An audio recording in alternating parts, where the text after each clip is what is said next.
nossa aula de português de hoje, nós vamos estar falando sobre artigo, substantivo, adjetivo e pronome, de uma forma mais geral.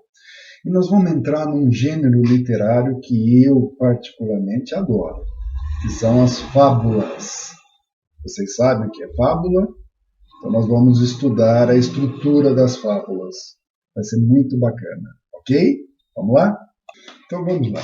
Antes de falarmos de substantivo, adjetivo, artigo, pronome e as fábulas, um termo em língua portuguesa que vai aparecer com frequência é o gênero e o número. Nós vamos estar ouvindo, isso concorda em gênero e número. Eu sei que vocês sabem, mas só para recordar, o que é gênero? Gênero se refere se é masculino ou feminino. E o número se refere a singular ou plural. Simples, né? Então vamos lá. O que é um substantivo? De forma bem simples, substantivo é o que dá nome.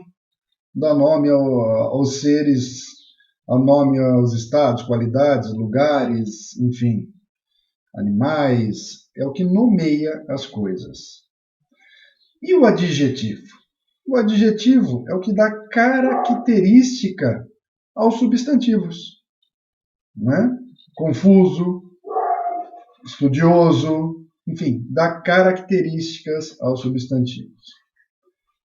Já o artigo, o, a, os, as, uma, ele é uma palavra que ele pode antepor, ou seja, ele vem antes do substantivo para determinar ou indeterminar o substantivo. Como nós vamos ver no quadro a seguir. E o pronome? O que é o pronome? É toda palavra que substitui um nome. Eu não preciso repetir aquele nome daquela coisa ou pessoa para eu saber que eu estou falando dele. Por exemplo, onde está o livro? Alguém viu o livro? O livro estava aqui. Eu repeti o livro 3 vezes.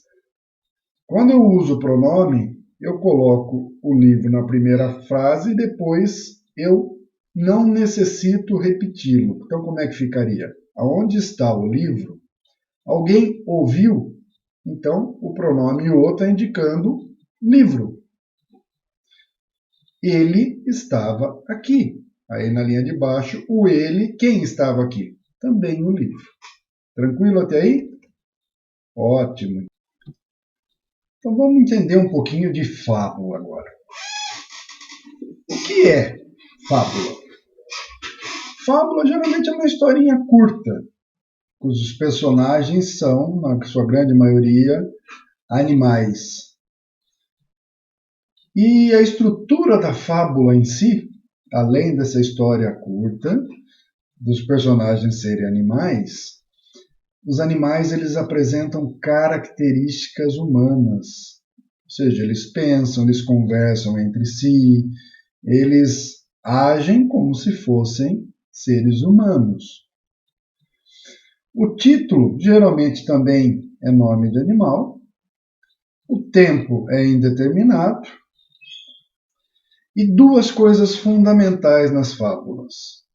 Uma é que o narrador, quem conta a fábula, ele está em terceira pessoa, ou seja, ele conta como se ele tivesse visto a cena, ele está fora da história. E outra coisa fundamental, que é uma característica importantíssima das fábulas, é que toda fábula ela traz uma moral da história. Né? O que é uma moral? A gente pode dizer que seria um ensinamento. Ou seja, a fábula tenta nos ensinar como sair bem de determinadas situações difíceis da vida do dia a dia. As fábulas elas fazem parte da idade chamada Idade de Ouro da Grécia Antiga, por volta aí do ano 5º, 6º a.C. E nessa época, as fábulas foram reunidas em manuais. Por que isso? Porque ela era usada para ensinar a falar e a escrever. Haja vista que naquela época não existia o ensino ainda formal, né, que nós conhecemos hoje. As fábulas que nós vamos trabalhar na nossa apostila é sobre Esopo. Quem foi Esopo? Esopo é considerado o pai das fábulas, né? Ele viveu antes de Cristo, ele foi escravo, morava na ilha de Grécia, da Grécia, e depois que conseguiu a liberdade, ele viajou para o Oriente. Ele é um personagem meio lendário. Se representava como um indivíduo feio, corcunda, gago. Há quem diga que ele até não existiu, mas os trabalhos dele são extensos e bem interessantes. E é sobre ele que nós vamos conversar mais um pouquinho. Na página 33 da apostila, a primeira situação é uma imagem que ilustra uma fábula muito conhecida do Esopo. Não é? Vocês sabem que fábula é essa? É a raposa e o cacho de uvas. Uma raposa faminta, ao ver cachos de uvas suspensos em uma parreira, quis pegá-los, mas não conseguiu. Então, afastou-se dela, dizendo: estão verdes. Conseguem pegar a moral da história? A raposa tentou pegar os cachos de uva na parreira, como estava alta, ela não conseguiu.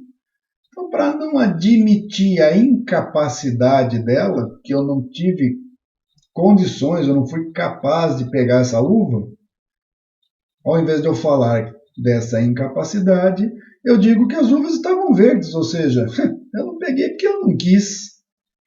Então, essa é a moral da história. Às vezes a gente não consegue realizar alguma coisa por incapacidade, por falta de conhecimento. E o que a gente faz? A gente culpa circunstâncias. Lembra quando a mãe fala: você fez lição hoje? Não fiz porque acordei tarde, porque está chovendo, meu dedo está doendo. Né? Então a gente não consegue fazer alguma coisa e aí a gente joga a culpa na circunstância, nos outros. É isso que a fábula da raposa e o cacho de uva nos ensina. Agora vocês leiam com atenção a página 34 e depois executem os exercícios da página 35 e 36. Ok? Bom, gente, o que eu estou fazendo? Normalmente eu costumo, quando eu passo as atividades da apostila, eu faço um ou outro exercício junto com vocês para depois vocês continuarem fazendo o resto sozinhos. Mas nessas primeiras aulas eu não vou estar fazendo nenhum, eu só vou estar passando as orientações na aula e eu gostaria que vocês fizessem. Por que isso? Porque eu quero realmente poder ver quem tem mais facilidade, quem tem um pouquinho menos de facilidade. Então eu não quero induzir a nada, eu quero que vocês façam e lembrem. Eu me preocupo com conceitos, então se eu não souber, fugiu, professor, não estou sabendo direito o que eu vou falar, como que eu vou responder essa questão. Fica tranquilo, respira e responde com as suas palavras. Se quiser, responda com exemplos, enfim. Eu quero realmente poder ver se você entendeu a essência daquilo lá. Tá bom? Qualquer coisa eu estou à disposição agora no nosso chat. Se necessário, a gente faz uma videoconferência pelo Meet. E vamos que vamos, tá bom? Foi ótimo estar com vocês de novo. Até breve.